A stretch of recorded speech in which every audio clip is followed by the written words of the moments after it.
আমি তো নামাজ রে নামাজ বলি না, জানি না ওলামা আমার বিরুদ্ধে কি বলে আল্লাহই জানে। আমি তো নামাজ রে নামাজ বলি না, নামাজ এটা বাহানা, এটা হলো ভালোবাসার বিকাশ। ভালোবাসা আমাদের নবীর জির দিলের ব্যথার বিকাশ। যখন 5 ওয়াক্ত নামাজ করে দিয়েছেন 50 থেকে 5-এ, তো মুসা আলাইহিস সালাম বলতেছিল 5 ওয়াক্ত উম্মত পড়বে না, যান কমায়া নিয়ে আসেন।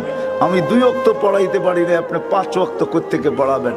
তো আমাদের নবীজি বলতেছিল এখন আর যাইতে মন চায় না, লজ্জা লাগে, কিন্তু ভিতরে আগুন জ্বলতেছিল, উম্মত যদি না পড়ে তো আমি মুখ দেখাবো, তো দেখাবো কি করে? তো আল্লাহ মনে হয় কানে কানে বলছেন, বন্ধু আপনি উম্মতকে এত ভালোবাসেন, আমিও তো ভালোবাসি, চিন্তার কোনো কারণ নাই, আমি ডাইকা ডাইকা পড়ায় নিব, ডাইকা ডাইকা ঘুমের দিকে উঠায়া হলেও পড়ায় নিব। আপনি চিন্তা করেন না, দায়িত্ব আমি নিলাম। আর আমার মনে হয় নামাজের জন্য না, হয় উম্মত